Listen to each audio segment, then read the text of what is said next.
The Well of Loneliness by Radclyffe, Chapter 11. Read by JayRaams. Martin went to Morton. He went very often, for Sir Philip liked him and encouraged the friendship. Anna liked Martin too, and she made him feel welcome because he was young and had lost his mother. She spoiled him a little, as women will spoil who, have no sons, must adopt someone else's. So to Anna he went with all his small troubles, and she doctored him when he had a cough or caught a chill out hunting. He instantly turned to her in such things, but never, in spite of their friendship, to Stephen. Yet now he and Stephen were always together. He was staying on and on at the hotel in Upton, ostensibly staying because of the hunting, in reality staying because of Stephen, who was filling a niche in his life long empty, the niche reserved for the perfect companion. A queer, sensitive fellow, this Martin Halton, with his strange love of trees and primitive forest. Not a man to make many intimate friends, and in consequence a man to be lonely. He knew little about books and had been a slack student, but Stephen and he had other things in common. He rode well, and he cared for and understood horses. He fenced well, and would quite often now fence with Stephen, nor did he appear to resent it when she beat him.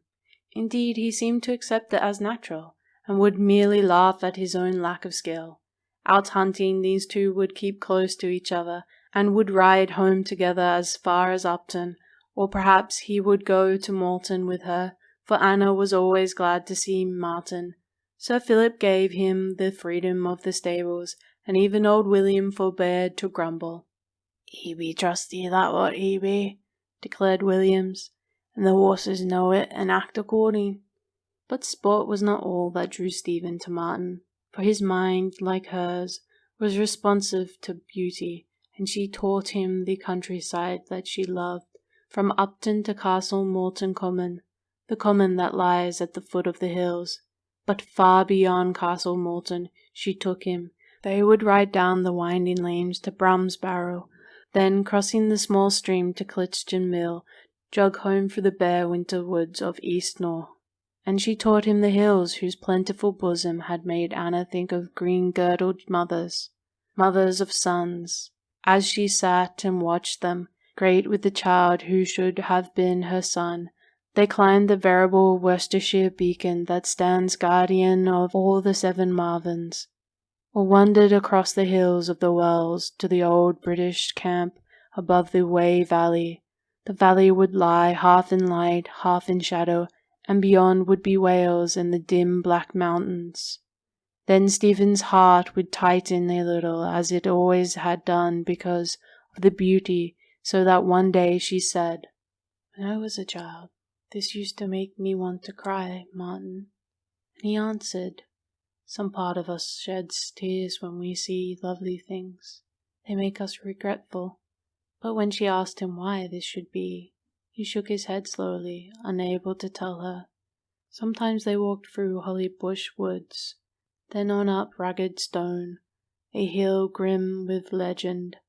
Its shadow would bring misfortune or death to those it fell on, according to legend. Martin would pause to examine the thorn trees, ancient thorns that had weathered many a hard winter.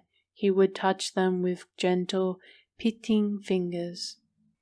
"Look, Stephen, the courage of these old fellows. They're all twisted and crippled.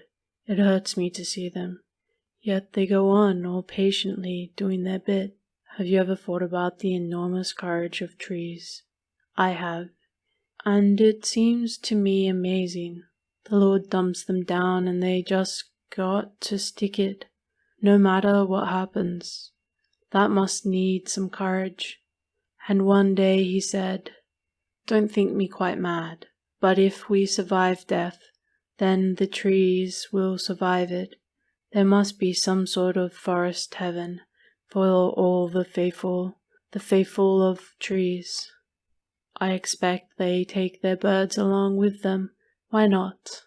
And in death they were not divided." Then he laughed, but she saw that his eyes were quite grave, so she asked him, "Do you believe in God, Martin?" And he answered, "Yes, because of his trees, don't you?" "I'm not sure." "Oh, my poor blind Stephen. Look again. Go on looking until you do believe." They discussed many things quite simply together, for between these two was no vestige of shyness. His youth met hers and walked hand in hand with it, so she knew how utterly lonely her own youth had been before the coming of Martin. "You're the only real friend I've ever had, except father. Our friendship's so wonderful somehow. We're like brothers. We enjoy all the same sorts of things." He nodded. "I know, a wonderful friendship." The hills must let Stephen tell him the secrets of bypaths most cunningly hidden, the secrets of small, unsuspected green hollows, the secrets of ferns that lived only by hiding. She might even reveal the secret of birds, and show him the playground of shy spring cuckoos. They fly quite low here, one can see them. Last year a couple flew right past me calling, "If you were not going away so soon, Martin, would come later on. I'd love you to see them." "And I'd love you to see my huge forest," he told her. "Why can't you come back to Canada with me? What rot it is, all this damn convention. We're such pals, you and I. I'll be desperately lonely. Lord, what a fool of a world we live in." And she said quite simply, "I'd love to come with you." Then he started to tell her about his huge forests, so vast that their greenness seemed almost eternal. Great trees he told of, erect, towering firs, many centuries old, and their girths that of a giant's. And then there were all the humble tree folk, whom he spoke of as friends, that were dear and familiar, the hemlocks that grow by the course of a river, in love with adventure and clear running water, the slender white spruce that border the lakes, the red pines that glow like copper in the sunlight. Unfortunate trees, these beautiful red pines, for their tough, manly wood is coveted by builders. "But I wouldn't have my roof tree hacked from their sides," declared Martin. "I'd feel like a positive assassin." Happy days spent between the hills and the stables. Happy days for these two who had always been lonely until now. And now this wonderful friendship. There had never been anything like it for Stephen. Oh, but it was good to have him beside her, so young, so strong, and so understanding. She liked his quiet voice with its careful accent, and his thoughtful blue eyes that moved rather slowly, so that his glance, when it came slowly. Sometimes she would meet his glance halfway, smiling. She who had longed for the companionship of men, for their friendship, for goodwill, their toleration, she had it all now, and much more in Martin, because of his great understanding. She said to Puddle one night in the schoolroom, "I've grown fond of Martin. Isn't that queer after only a couple of months of friendship? But he's different somehow. When he's gone I shall miss him." And her words had a strange effect on Puddle, who quite suddenly beamed at Stephen and kissed her. Puddle, who had never betrayed her emotions, quite suddenly beamed at Stephen and kissed her. People gossiped a little because of the freedom allowed Martin and Stephen by her parents, but on the whole they gossiped quite kindly, with a great deal of smiling and nodding of heads. After all, the girl was just like other girls. They almost ceased to resent her. Meanwhile, Martin continued to stay on in Upton, held fast by the charm and the strangeness of Stephen. Her very strangeness it was that allured him. Yet all the while he must think of his friendship, not even admitting that strangeness. He deluded himself with these thoughts of friendship. But Sir Philip and Anna were not deluded. They looked at each other almost shyly at first. Then Anna grew bold, and she said to her husband, "Is it possible that Jared is falling in love with Martin? Of course he is in love with her. Oh, my dear, it would make me awfully happy." And her heart went out in affection to Stephen, as it had not done since the girl was a baby. Her hopes would go flying ahead of events. She would start making plans for her daughter's future. Martin must give up his orchard and his forest and buy Tenant Court. That was now in the market. It had several large farms and some excellent pastures, quite enough to keep any man happy and busy. Then Anna would suddenly grow very thoughtful. Tenley Court also possessed a fine nursery, big, bright, sunny rooms facing south with their bathroom. There were bars to the windows. It was all there and ready. Sir Philip shook his head and warned Anna to go slowly, but he could not quite keep the great joy from his eyes, nor the hope from his heart. Had he been mistaken? Perhaps all had been mistaken. The hope thundered carelessly now in his heart.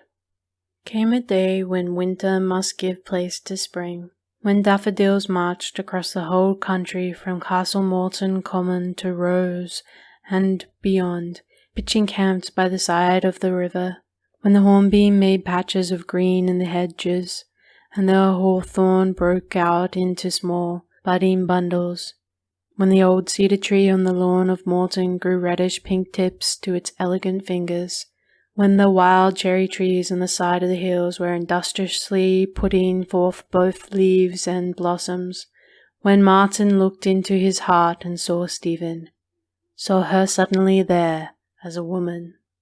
Friendship, he marvelled now at the folly, at his blindness, his coldness. He had offered this girl the cold husk of his friendship, insulted her youth, her womanhood, her beauty, for he saw her now with the eyes of a lover. To a man such as he was, sensitive, restrained, love came as a blinding revelation. He knew little about women, and the little he did know was restricted to episodes that he had thought best forgotten. On the whole, he had led a fairly chaste life, less from scruple than because he was fastidious by nature. But now he was very deeply in love, and those years of restraint took their toll on poor Martin, so that he trembled before his own passion, amazed at its strength, not a little disconcerted, and being by habit a quiet, restrained creature, he must quite lose his head and become the reverse. So impatient was he to rush off to Morton very early one morning to look for Stephen, tracking her down in the end at the stables, where he found her talking to Williams and Rafferty. And he said, "Never mind about Rafferty. Stephen, let's go into the garden. I've got something to tell you." And she thought that he must have had bad news from home, because of his voice and his crimson pallor. She went with him, and they walked on in silence for a while. Then Martin stood still and began to talk quite quickly. He was saying amazing, incredible things. "Stephen, my dear, I do utterly love you." He was holding out his arms while she shrank back, bewildered. "I love you. I'm deeply in love with you, Stephen. Look at me. Don't you understand me? Beloved, I want you to marry me. You do love me, don't you?" And then, as though she had suddenly struck him, he flinched.